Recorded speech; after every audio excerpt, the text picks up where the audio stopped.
Hello students, आज के इस लेक्चर में हम करेंगे part programming for CNC machine.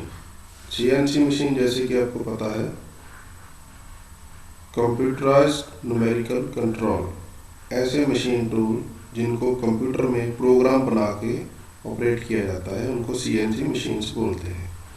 तो पार्ट प्रोग्राम क्या होता है?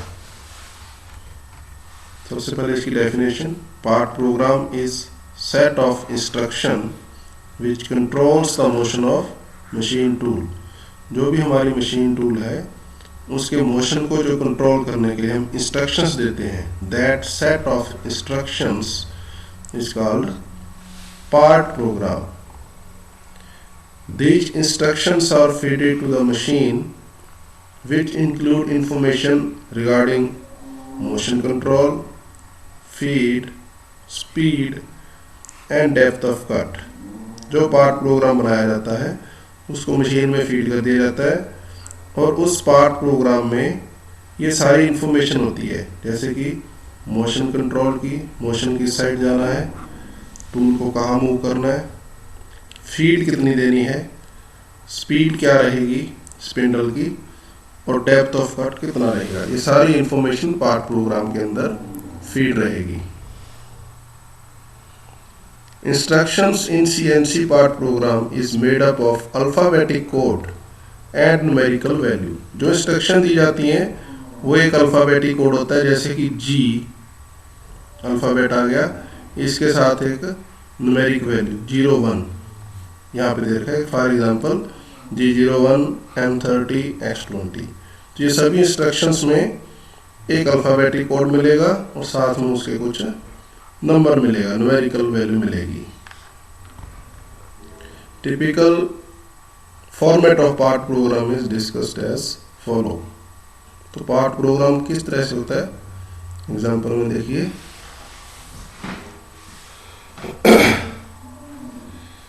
तो ये एक लाइन दी हुई है प्रोग्राम की, इसके अंदर आप देखेंगे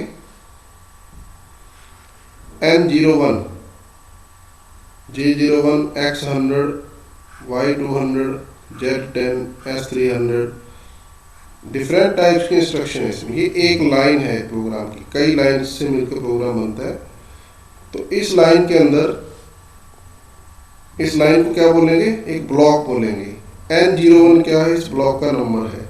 नेक्स्ट लाइन होगी इसमें N02, उससे नेक्स्ट होगी N03। इस तरह से ब्लॉक्स इसमें चलते जाएंगे और डिफरेंट इसमें हम इंस्ट्रक्शंस देते जाएंगे।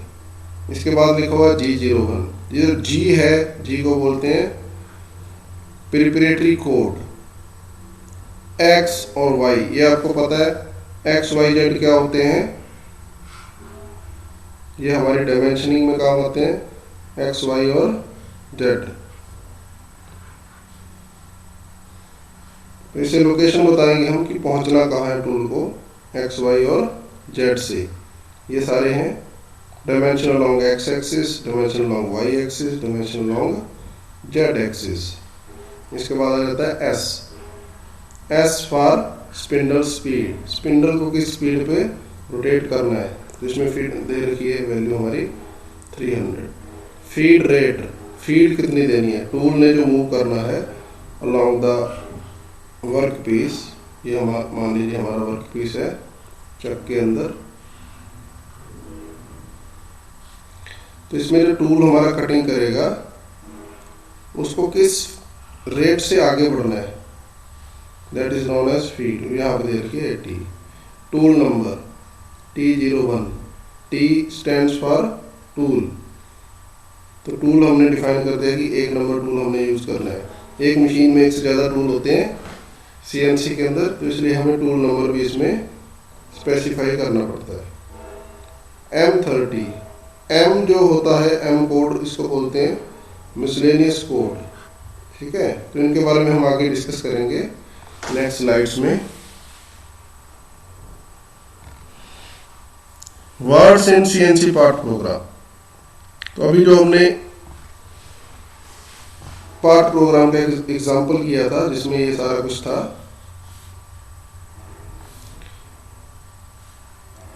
N01 G01, ये सारे क्या है, वर्ड्स हैं इसके। तो भी हम इनके बारे में डिस्कस करते हैं। कई बार इन पे डायरेक्ट क्वेश्चन आ जाता है कि वर्ड्स इन CNC प्रोग्राम क्या क्या होते हैं। तो सबसे पहला है सीक्वेंस नंबर, ये आपको पहले ही बता दिया। तो ब्लॉक नंबर को जो डिफाइन करता है वो होता है हमारा sequence number. The number with N designate the sequence of block. G code, ये मेन कोड होते हैं हमारे। प्रिपरेटरी फंक्शन, G कोड्स को बोलते हैं preparatory function. Movement of the machine tool is controlled with this code. Machine tool की जो movement है उसको G कोड से कंट्रोल किया जाता है। टूल को हमने किस डायरेक्शन में चलाना है, कहाँ कहाँ लेके जाना है, क्या क्या कटिंग करवानी है, टूल पाथ या टूल मोशन, वो सारा किससे आएगा, G कोड से आएगा। M कोड, M कोड्स को बोलते हैं मिसलेनियस कोड, इसको मशीन कोड भी बोल दिया जाता है। These are used to define particular operation of machine. Machine के कुछ ऑपरेशन होते हैं जिनका कटिंग में कोई योगदान नहीं है, ठीक है। तो इस तरह के जो मिसलेनियस फंक्शन होते हैं वो सारे M कोड से किए जाते हैं। फॉर एग्जांपल जैसे हमने कूलेंट को ऑन करना है या ऑफ करना है, स्पिंडल को ऑन करना है, स्पिंडल को ऑफ करना है, स्पिंडल की डायरेक्शन रिवर्स करनी है, तो ये सारे मशीन के जो फंक्शन रहेंगे वो M कोड से रहेंगे।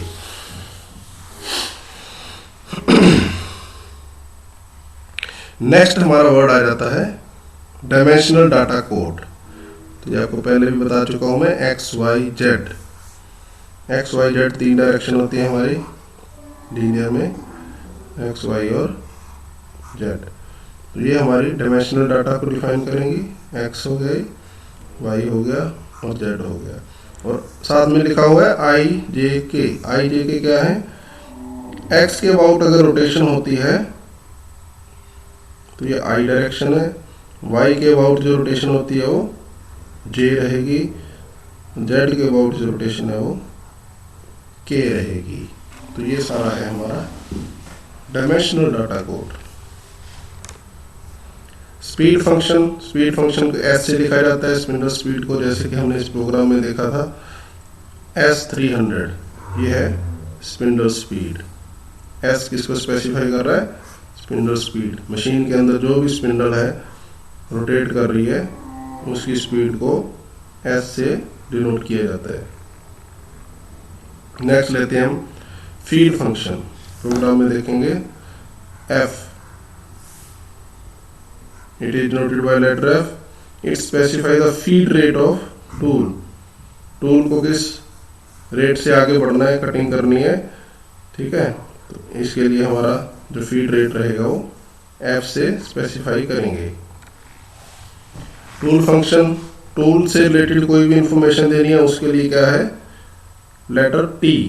It is use to specify cutter location, कौन सा कटर यूज करना है, T1, T2, T3। To define cutter radius compensation, cutter के रेडियस का कंपनसेशन देना हो, कटर की लेंथ का कंपनसेशन देना हो, उन सब के लिए टूल फंक्शन आएगा लेटर T से। और ये कंपनसेशन क्या है, यहाँ देखिए, अगर हम कोई मिलिंग के अंदर प्रोग्राम बना रहे हैं तो हमारे पास एक टूल का पाथ होगा कि हमें ये कंटूर तैयार करना है, इस तरीके से स्ट्रेट लाइन बनानी थी। इसके बाद ये रोटेट करेगा, अंदर जाएगा, फिर रोटेट करेगा, और इस तरीके से हमने ये कंटूर बनाना है। फाइनल प्रोडक्ट ऐसा चाहिए हमें। तो हम जो प्रोग्राम बनाएंगे, मान लीजिए इसको 0-0 मान के बनाएंगे, ये 0-0 हो गया, इस पाथ के अकॉर्डिंग हम चलेंगे, ये हो गया 20 आगे आ गए, 20 और 0। तो इस पाथ को लेकर हम प्रोग्राम तो बना देंगे, ठीक है, लेकिन जो हमारा कटर होगा उसका तो कुछ डायमीटर होगा, रेडियस होगा, तो कटर इस पाथ पे चलेगा तो हमारा प्रोडक्ट है जो वो छोटा बन जाएगा, ठीक है। तो इसके लिए हम क्या लगा देते हैं कि हमें इस पूरे साइज का प्रोडक्ट चाहिए, तो हम जितना इसका रेडियस है R उसको कंपनसेट करेंगे। कटर रेडियस कंपनसेशन की कमांड लगाएंगे ताकि जो कटर है यहाँ ना चल के इस पोजीशन पे इतना बाहर चले, इस पाथ पे चलता हुआ जाए बाहर, और हमारा फाइनल जो है प्रोडक्ट वो सही शेप में बने। ठीक है, अब टूल का पाथ ये रहेगा, जितना इसका रेडियस था उतना उस पाथ से वो बाहर चला जाएगा, इसको बोलते हैं कटर रेडियस कंपनसेशन। इसी तरह से लेंथ की कंपनसेशन होती है। हमारे पास मोर देन वन टूल है, एक टूल की लेंथ कम है, मान लीजिए ये टूल है, दूसरे टूल की लेंथ उससे ज़्यादा है मान लेते हैं, तो इनका जो डिफरेंस है इसको कंपनसेट किया जाता है। जब हम एक के बाद दूसरा टूल सिलेक्ट करेंगे तो इनकी लेंथ का जो डिफरेंस रहेगा उसको कंपनसेट इस कमांड से किया जाता है कि जितना इसका लेंथ का डिफरेंस है उतना वो अपनी लोकेशन से बैक चला जाए। ठीक है, तो ये है हमारा कंपनसेशन का command. Next is and function. ये बिल्कुल लाइन के लास्ट में हम एंड ऑफ ब्लॉक EOB लिख सकते हैं, एंड ऑफ ब्लॉक। इसके बाद हम डिस्कस करते हैं कुछ जी कोड जिनकी हेल्प से हम बना सकते हैं program. G00 stands for rapid positioning. Rapid positioning क्या है, मान लीजिए हमने कटिंग करनी है, ये लेथ चक के अंदर हमारा वर्क पीस रोटेट कर रहा है, और स्टार्टिंग में जो हमारा टूल है मान लेते हैं इस पॉइंट पे खड़ा है, ये टूल है, तो इसको हमने यहाँ से लेकर यहाँ तक लेके जाना है। इसके बाद हम कटिंग करेंगे, तो यहाँ से यहाँ तक जब टूल मूव करेगा तो इसको हम रैपिड मूव कराएंगे हाई स्पीड से, ताकि हमारा टाइम वेस्ट ना हो, क्योंकि इस यहाँ से यहाँ तक आने में इसने कोई कटिंग नहीं करनी। तो हम इसकी मूवमेंट के लिए, टूल मूवमेंट के लिए कोड लगाएंगे G00। G01 linear interpolation. अब टूल हमारा पास आ गया है, तो यहाँ पे इसको टच करवाने के बाद हम जो कटिंग करवाएंगे, हमें यहाँ से यहाँ तक जाना है, कुछ डेप्थ ऑफ कट दे देंगे इसको यहाँ से यहाँ तक, तो इसको बोलेंगे लीनियर इंटरपोलेशन। तो यहाँ अब हम कोड लगाएंगे G01 ताकि इसमें कटिंग हो सके। इसके बाद ये टूल पीछे हटेगा और फिर वापस आएगा, जब वापस आएगा फिर से रैपिड लेके आएंगे इसको, फिर लगेगा G00। ठीक है, तो जब टूल हमारा आइडियल रहेगा, एक पोजीशन से दूसरी पोजीशन पे जाना है, तो कोड लगेगा G00। जब इसने एक लाइन में कटिंग करते हुए जाना है तो तब हमारा कोड लगेगा G01।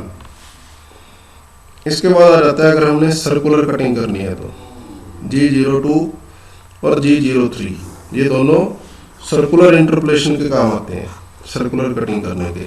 एक है क्लॉकवाइज, दूसरा है एंटी क्लॉकवाइज।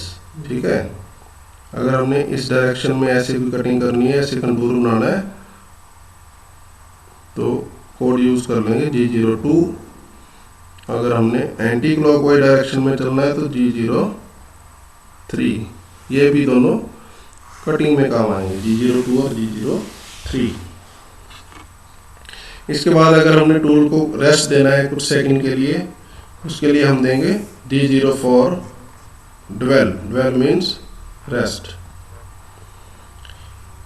इसके बाद G20 English units of input.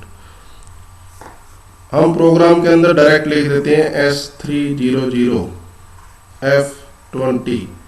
तो इसकी यूनिट्स कहाँ है, तो इसके यूनिट्स के लिए हम पहले सिस्टम को डिफाइन कर देंगे। अगर हमने G20 लिख दिया तो इट मीन्स ये सिस्टम अपने आप समझ जाएगा कि ये जो यूनिट्स हैं ये इंग्लिश सिस्टम के अंदर दिए गए हैं, FPS में, फुट, पाउंड एंड सेकंड में। ठीक है, तो इसके लिए G20। अगर हमने ये मीट्रिक सिस्टम में देने हैं, SI सिस्टम में देने हैं, तो G21। तो इससे अपने आप समझ जाएगा कि ये जो यूनिट्स हैं ये मीटर पर सेकंड में है। G32 threading constant lead. Constant lead के अगर थ्रेड काटने हैं तो G32 लगेगा। Circular threading clockwise, clockwise threading काटनी है तो G33 लगेगा। अगर हमने एंटी क्लॉकवाइज थ्रेड काटनी है तो उसके लिए हमें कोड डिफाइन करना पड़ेगा G34। ये सारी इंस्ट्रक्शंस हैं जो हम मशीन टूल से काम करवाने के लिए प्रोग्राम के अंदर फीड करेंगे। कटर रेडियस कंपनसेशन का जो फंक्शन आपको मैंने बताया था, तो उसके लिए 3 कोड होते हैं हमारे पास, G40, G41, G42। इसके बाद absolute dimensioning system. Dimensioning system आपको पहले बता चुका हूं मैं कि अगर हमने एब्सोलूट सिस्टम बनाया है कि एक ही रेफरेंस पॉइंट होगा 0 0, वहीं से सारी मेजरमेंट है, ये 10, ये 20 और ये मान लेते हैं 30। तो ये है हमारा एब्सोल्यूट डायमेंशनिंग सिस्टम। तो इसके अंदर क्या होता है, सारी डायमेंशन एक ही रेफरेंस पॉइंट से ली जाती हैं। तो उसके लिए हमें डिफाइन करना पड़ेगा G90। अगर हमने इंक्रीमेंटल लेना है G91, तो उसके लिए आएगा G91 इंक्रीमेंटल के लिए। तो इसमें इंक्रीमेंटल क्या होता है देख लीजिए एक बार। ये हमारा स्टार्टिंग में 0 0 रहेगा, यहाँ से हम 10 आगे चले, यहाँ पहुँचने के बाद ये पॉइंट हमारा नेक्स्ट 0 आ जाएगा, यहाँ से फिर 10 चलेंगे, ठीक है। उसके बाद ये पॉइंट हमारा ओरिजिन आ जाएगा, उसके बाद फिर 10 चलेंगे। तो ये हम टुकड़ों में चल रहे हैं। टुकड़ों का मतलब इंक्रीमेंटल डायमेंशनिंग सिस्टम। तो ये 2 टाइप के डायमेंशनिंग सिस्टम होते हैं, इंक्रीमेंटल और एब्सोलूट। तो इनके लिए कोड आ गए हमारे G90 और G91। G94 फीड रेट पर मिनट। अब फीड कैसे देनी है, F जो हमने लिखा था, फीड रेट कैसे होना चाहिए, पर मिनट होना चाहिए या पर रेवोल्यूशन। पर रेवोल्यूशन है तो G95 और पर मिनट है तो G94। ये जो भी हमारे पास डाटा होगा यूनिट्स में, जिस भी यूनिट्स में, अकॉर्डिंगली हम ये कोड सिलेक्ट कर लेंगे। तो ये थे कुछ इंपॉर्टेंट G कोड जिनकी हेल्प से प्रोग्राम को बनाया जाता है। और भी कोड्स हैं, वो भी आप साथ के साथ जैसे प्रोग्राम में जरूरत पड़ेगी करते रहेंगे। ये मेन आपको बता दिए जिनकी हेल्प से एक सिंपल सा प्रोग्राम हम बना सकें। इसके बाद दूसरे इंपॉर्टेंट कोड आ जाते हैं M कोड्स। इनको मिसलेनियस कोड और मशीन कोड बोला जाता है। तो सबसे फर्स्ट है M00 कंपल्सरी प्रोग्राम स्टॉप। अगर हमने प्रोग्राम स्टॉप करना है तो M00 कमांड दे सकते हैं। M01 ऑप्टिकल या optional program stop. M02 end of program. Program जहां हमारा एंड हो रहा है, ये तो हमने बीच में स्टॉप किया था, एक्चुअली में जहां एंड हो रहा है तो वहां M02 लगा सकते हैं। स्पिंडल स्पीड के लिए अब मशीन कोड है, स्पिंडल को हमने रोटेशन देनी है, नॉर्मल रोटेशन है तो M03। स्पिंडल रोटेशन रिवर्स करनी है, मान लीजिए शुरू में हमारी मशीन क्लॉकवाइज चल रही है तो उसके लिए M03 लगा देंगे कि नॉर्मल जो हमारा सेटअप है वैसे ही मशीन चलती रहे। अगर हमने इसको रिवर्स करना है, उल्टा चलाना है, तो उसके लिए लग जाएगा M04 spindle speed reverse. M05 spindle stop, इसको स्टॉप करने के लिए, रोटेशन को ऑफ करने के लिए F05। कूलेंट ऑन करना है हमने मशीन के अंदर जहाँ कटिंग चल रही है, मान लीजिए यहाँ कटिंग चल रही है तो यहाँ हमने कूलेंट को ऑन कर देना है, तो उसके लिए हमने कोड लगा दिया M08। कूलेंट को ऑफ करना है तो M09। चक ओपन, चक जहाँ पे हमने लेथ के अंदर वर्क पीस को फिक्स करना है, तो चक ओपन करने के लिए भी कमांड देंगे, अपने आप चक ओपन होगी, हम पीस को यहाँ से हटाएंगे और दूसरा पीस यहाँ पे लगा देंगे। तो उसके लिए चक ओपन करने के लिए कोड लगा दिया M10। चक को क्लोज करने के लिए दूसरा पीस यहाँ रखने के बाद M11, चक क्लोज हो जाएगी। M30 पे जाके हमारा क्या हो जाएगा, प्रोग्राम एंड। तो ये थे हमारे कुछ कोड्स G&M कोड जिनकी हेल्प से हम प्रोग्राम बना सकते हैं। तो आज के लेक्चर में एक बार इतना ही। नेक्स्ट लेक्चर में आपको बताएंगे कि प्रोग्राम कैसे बनाते हैं, एक दो एग्जांपल लेके प्रोग्राम बनाना सिखाया जाएगा। तो आज के लिए इतना ही। Thank you.